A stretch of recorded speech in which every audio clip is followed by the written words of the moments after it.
Hey, everybody out there, you're tuned in to 91.8 The Fan. You're in my corner, and I have a very special guest in the corner. Would you like to tell all the people your identity, or is it a secret?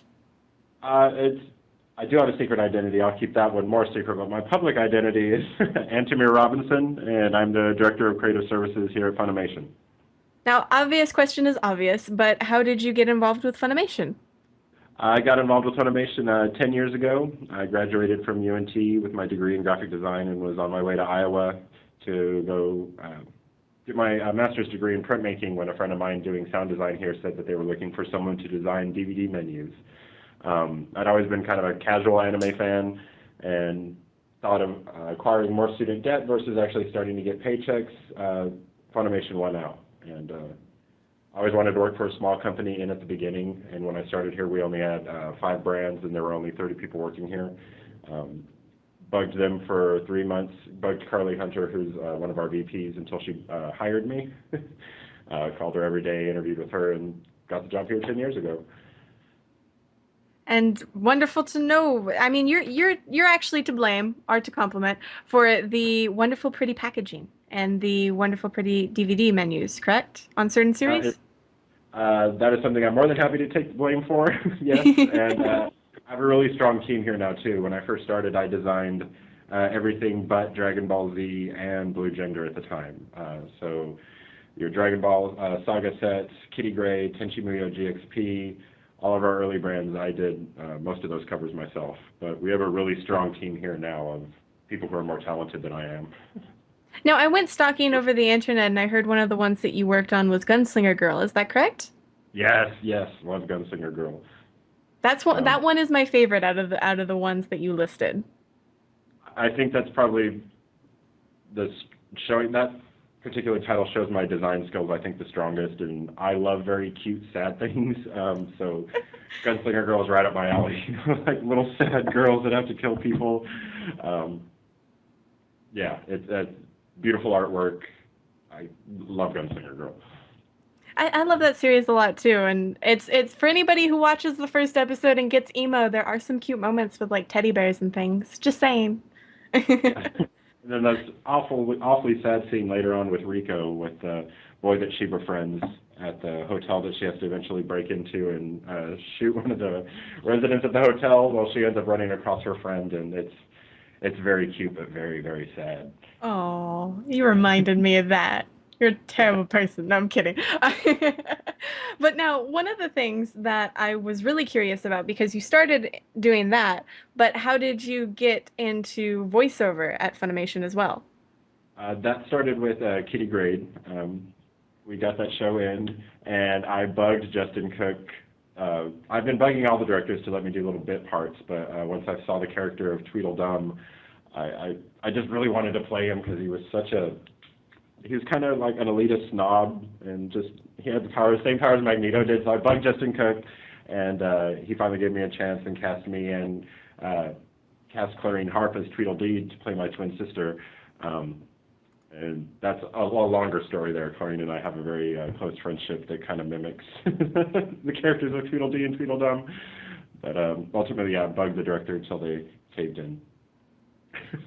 Well, now I was looking over your credits, and one of the things that I noticed is that you play not necessarily effeminate characters, but what's a better word for that? I play a lot of gay guys. Yeah, there you go. um, I attribute it a little bit to, I like to tell people, like, I like to think of myself as the Crispin Glover. Crispin Glover, is that the actor of the anime world?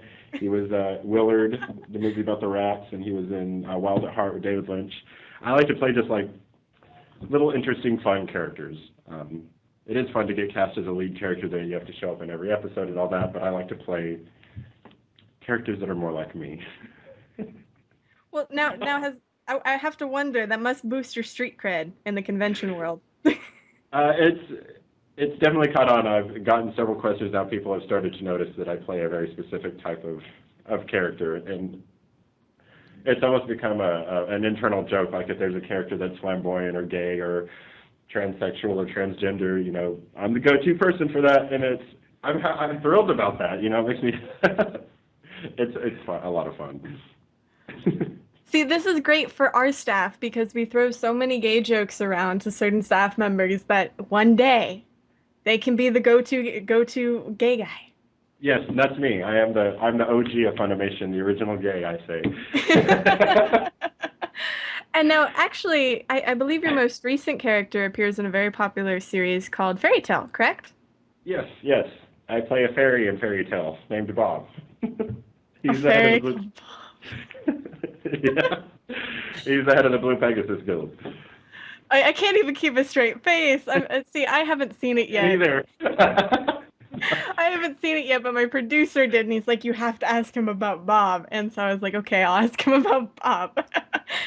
It's Bob kind of reminds me if you ever had a touchy theater teacher in high school. That was just that was my inspiration for this. I'm sorry, I'm laughing over here. it's okay. That means you're having fun, and we're okay with that. Okay.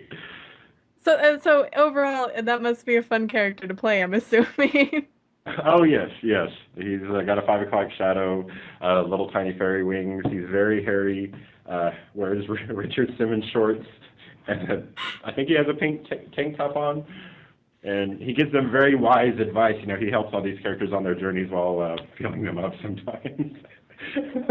That sounds like your next cosplay that you should totally do during a convention. I'd get thrown out probably. Like, who is that guy? Is that even cosplay or is that a creep? Well, you'd be surprised because we've seen things like Man Fae and all those other things at conventions. So, hey, one day somebody's got to cosplay Bob. Yes. I Well, think I ended early on Sunday see people cosplaying Bob and they don't mean to. do they have the wings and everything? Because that's an Minus achievement. the wings, but the rosy cheeks and the too short shorts, yeah. From the neighborhoods around here. You're making me scared to go to Texas. I'm just saying. No, no. It's very specific streets in Dallas. Well, it can't be too bad. I live in Las Vegas, Nevada, so Okay, well, you know what I'm talking about. yeah, I know. I know. I try and stay away from the strip. But in terms of projects, do you have anything up and coming that you want the listeners to know about? Let me see. Oh, definitely Dragon Age. That has been the most exciting thing going around here at Funimation. I don't want to say in a while. That kind of sounds bad, but it's definitely, you know, I've been here 10 years. We've proven ourselves in the anime realm, and now we're moving into this even bigger, more exciting world of gamers.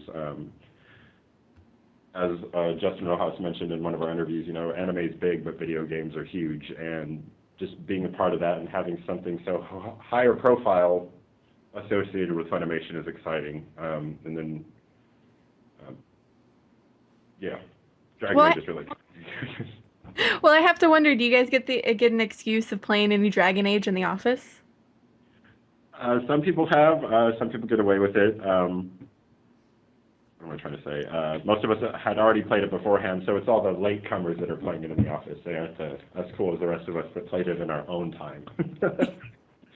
Well, I'm gonna be in the loser category because I only played like the first 2 hours of Dragon Age at work when I used to work at Game Tag. Oh, So okay. I'm still behind, but I just got a shiny Vita, so I'm not sure if I want to pick Dragon Age up yet. Like, uh, gaming dilemma. I just saw that that's the one where, like, if you were playing something at home, you can play it anywhere else on the go, right? The Oh, Vita? with a lot of games, yeah, like they're doing that with, for example, like Metal Gear is one of the games that you can do it with. Like Peace Walker can go back and forth now, which is really nice. Yes, I very keep an eye on which employee's got a PS Vita and who's actually working and who's. Well, I don't Because know that'd how be they're hard. gonna. It'd be hard for me to leave the game at home. You know, if I knew I could get away playing with it in my office, shut the door.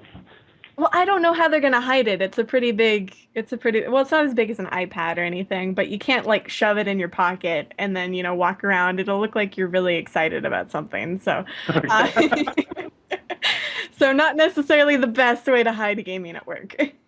Okay. I'm not gonna.